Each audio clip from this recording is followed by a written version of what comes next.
Ini sebuah catatan yang luar biasa bahwa wajah HAM rezim Jokowi sepanjang 2020 itu adalah tahun pertama pemerintahan, yang kedua dia justru membawa kesuraman.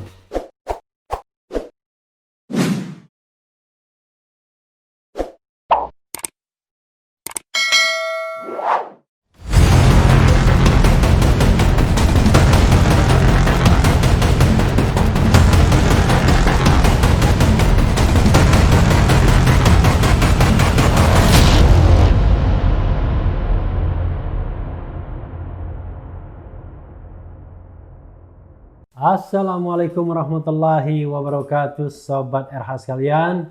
Jumpa lagi kita di channel yang keren ini, Keren Cadas. Ini tidak terasa kita sudah mau berganti tahun ya. Tahun 2020 ini pastilah menjadi tahun yang tidak mungkin kita lupakan sepanjang sejarah. Karena di tahun 2020 ini saya tepat berusia 50 tahun ya. Tanggal 26 Januari 1970. Sempat mengadakan rasa syukur ya, disertai peluncuran buku. Waktu itu mengundang banyak orang, dan rupanya itu keramaian terakhir yang bisa dibikin. Setelah itu kita tidak boleh lagi mengadakan keramaian. Jadi kalau pada waktu itu sudah ada protokol kesehatan, mungkin saya pun akan ditahan dan dijadikan tersangka ya, karena mengumpulkan sebanyak mungkin orang.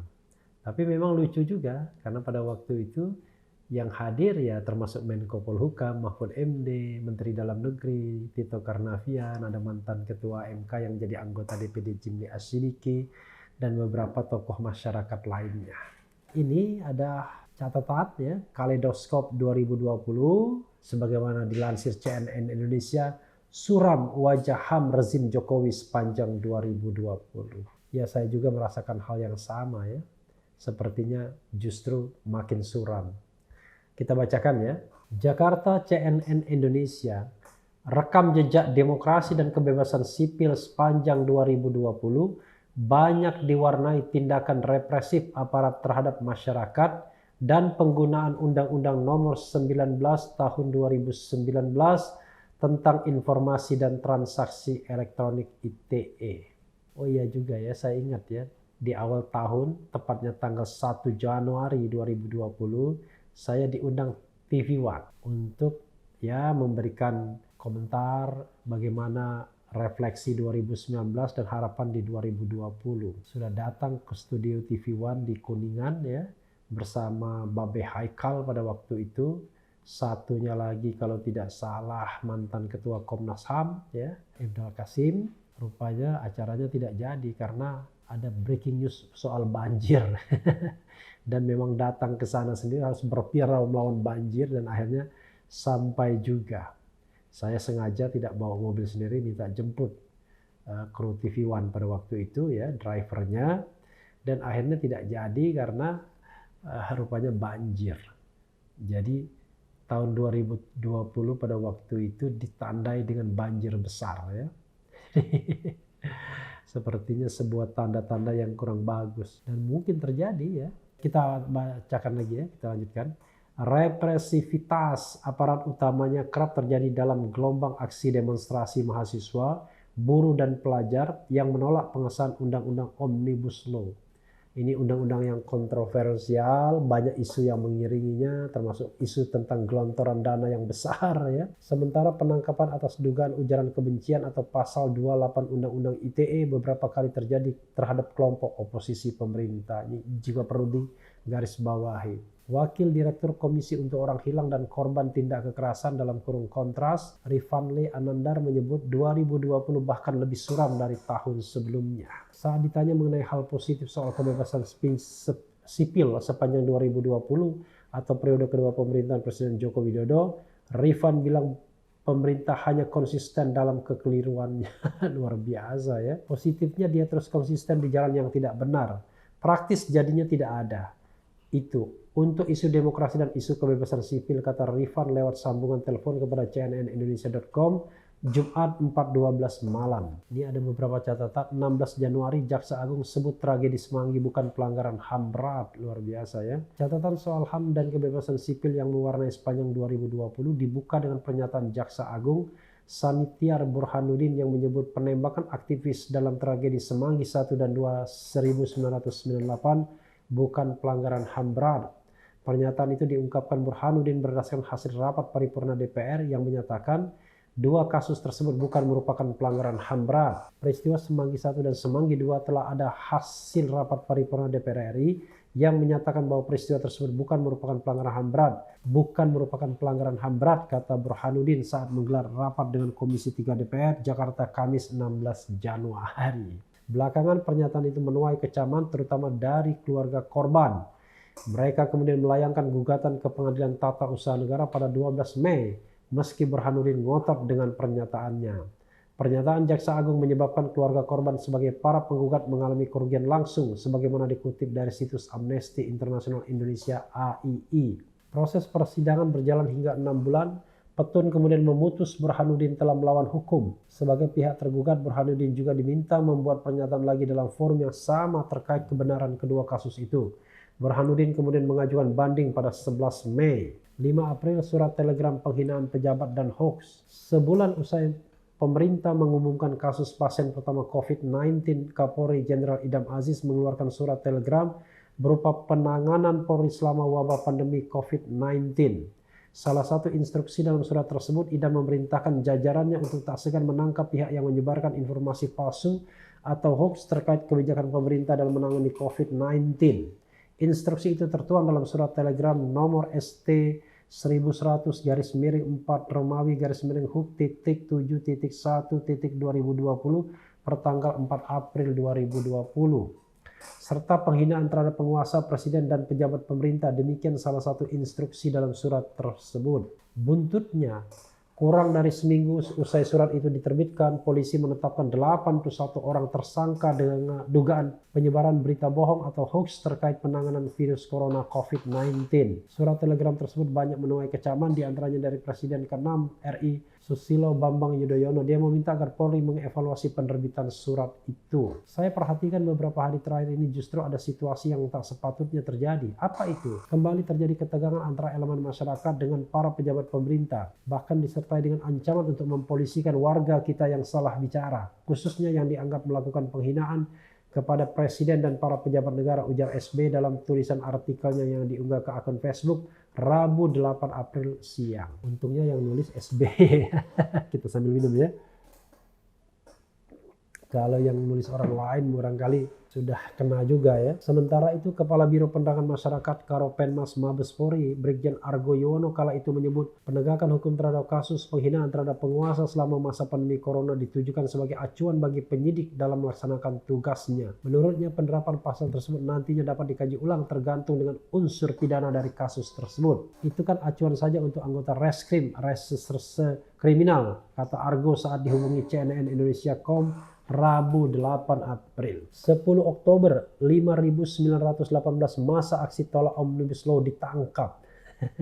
Gelombang aksi demonstrasi menolak pengesahan RUU Omnibus Law Cipta Kerja berbuntut pada penangkapan terhadap 5.918 peserta aksi yang terdiri dari buruh, pelajar maupun mahasiswa. Sejatinya demonstrasi telah berlangsung sejak akhir Januari kala DPR mulai membahas RUU tersebut usai diserahkan oleh Presiden Joko Widodo. Demo yang dimotori oleh Konfederasi Serikat Pekerja Indonesia KSPI itu menolak sejumlah pasal dalam Undang-Undang Cipta Kerja yang dinilai merugikan buruh seperti penghapusan pesangon, jaminan sosial, dan hak tenaga kerja asing.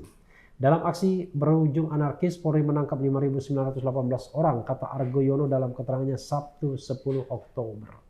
Dari ribuan peserta aksi, sebanyak 240 orang dinaikkan status ke tahap penyidikan. Kemudian 153 orang masih dalam proses pemeriksaan, 87 orang sudah dilakukan penahanan. Dalam aksi yang dilakukan secara maraton itu, mencapai puncaknya pada 8 Oktober, Istana Presiden di Jakarta dikepung oleh puluhan ribu orang massa aksi. Demo berujung ricuh dan perusakan sejumlah fasilitas, utamanya halte busway dan pos polisi di sekitar Jalan MH Tamrin, Simpang Harmoni, dan Tugu Tani. Aksi bermula setelah DPR yang disebut secara diam-diam mengetuk palu pengesahan RUU Omnibus Law pada 5 Oktober. 9-15 Oktober penangkapan 8 aktivis kami. Polisi menangkap 8 aktivis Koalisi Aksi Menyelamatkan Indonesia Kami di Medan dan Jakarta dalam rentang waktu 9-15 Oktober usai rangkaian demo pengesahan RUU Omnibus Law Ciptaker. 4 orang ditangkap di Medan, Sumatera Utara, yaitu Juliana, Devi, Wahyu, Rasa, Sri Putri, dan Haidar Khairi Amri. Nama terakhir merupakan ketua kami Medan. Sedangkan 4 orang lain yang ditangkap di Jakarta antara lain Anton Permana,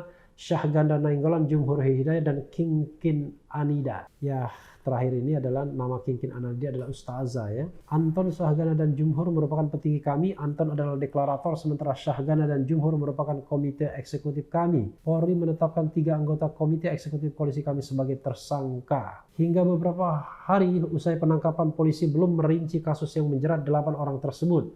Namun umumnya mereka disangkakan pasal ujaran kebencian lewat pasal 45A ayat 2 Undang-Undang Informasi dan Transaksi Elektronik ITE. Sepanjang 2020, Kontras menyebut pemerintah seolah menganggap wajar segala bentuk ancaman terhadap masyarakat yang memiliki kontranarasi terhadap pemerintah.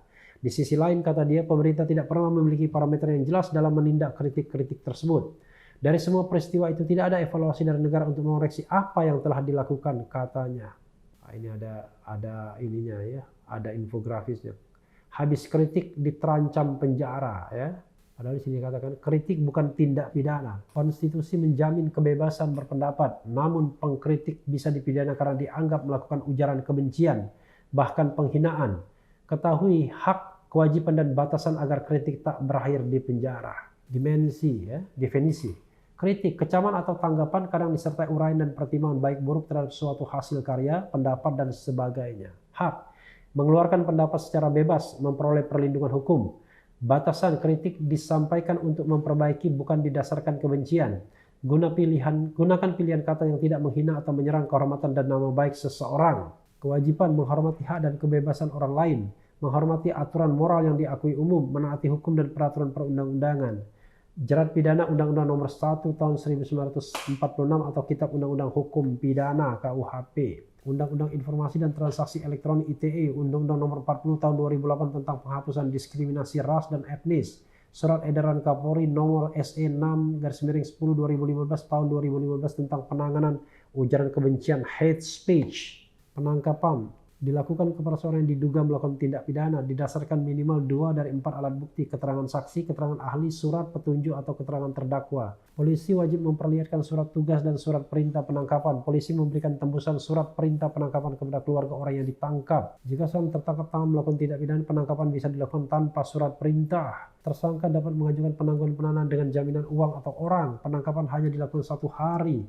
Lewat sehari tersangka harus dibebaskan atau ditahan penyidik. Orang yang ditangkap berhak didampingi penasihat hukum. Ya, sobat era sekalian, walaupun ini infografis, tapi ya masih normatif juga. Karena intinya hukum itu adalah manusia juga yang melaksanakannya ya. Banyak hal-hal yang sesungguhnya ya tidak perlu diproses lebih lanjut ya. Cukup memaafkan di antara komponen kelompok society di masyarakat. Kadang-kadang sering ada mengatakan begini, ya sebagai manusia kami memaafkan, tapi hukum tetap harus dijalankan. Ya, itu sama saja tidak memaafkan namanya. Karena kesalahannya juga tidak luar biasa. Kesalahannya tidak merampas harta, tidak menyakiti badan, ya. Sekadar mengatakan sesuatu yang barangkali dianggap ujaran kebencian. Padahal balasan terhadap orang yang bersangkutan jauh lebih kejam lagi. Cobalah lihat, misalnya kasus-kasus tertentu. Mereka yang katakanlah dianggap mengeluarkan ujaran kebencian itu justru jauh lebih besar hinaannya kalau kita lihat media sosial. Tetapi yang menghina, yang balik menghina tidak diapa-apakan.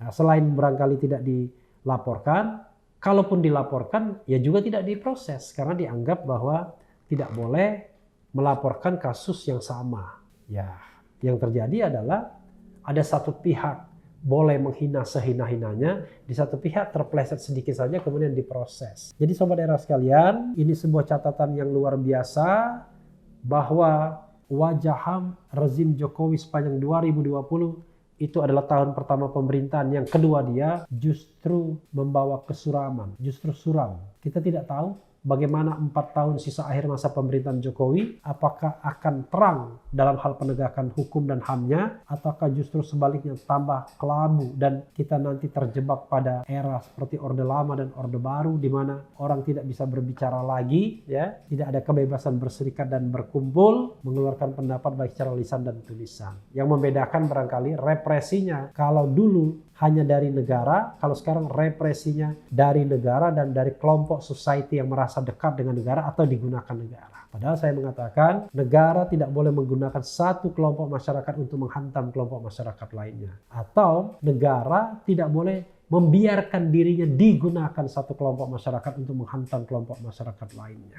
Nuansa itu sangat kentara, Sobat Era sekalian.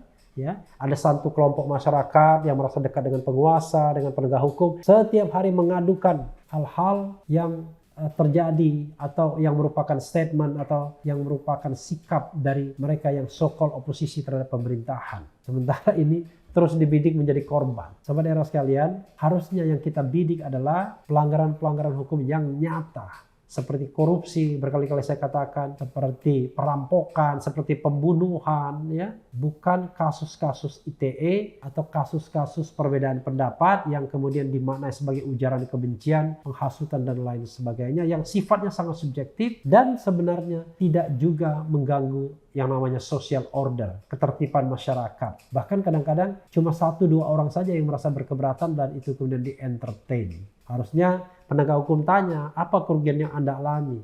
Lalu Anda bertindak atas nama siapa? Mana mandatnya dan lain sebagainya. Tapi tidak dilakukan seperti itu. Jadi dari jutaan 250 juta rakyat Indonesia, kalau ada satu orang tidak suka dengan pernyataan kita dan dia mengadukan kepada penegak hukum, maka penegak hukum akan memprosesnya melalui Undang-Undang ITE, ujaran kebencian, dan kemudian jadilah peristiwa yang merupakan bagi saya, bagi kita semua adalah tragedi bagi demokrasi. Mudah-mudahan pemerintahan Jokowi ingat betul, paham betul bahwa tidak boleh menjadikan negara kita menjadi negara otoriter kembali. Apalagi otoriternya ternyata dimulai dari pemerintahan sipil yang dipilih secara demokratis, dipilih dalam alam demokrasi. Dan Jokowi adalah presiden pertama sipil yang berasal bukan dari kalangan militer yang dipilih secara langsung. Walaupun baru 2 yang dipilih. Satu masih dari kalangan militer, Susilo Bambang Yudhoyono, dan Jokowi betul-betul dari kalangan sipil. Sobat Era sekalian, mudah-mudahan angin segar tetap bertiup di negeri ini.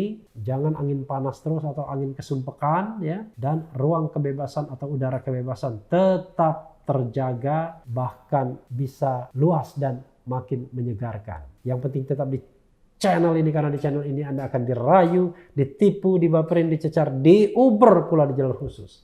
Karena channel ini adalah channel yang mengancam, memeras, dan membenci.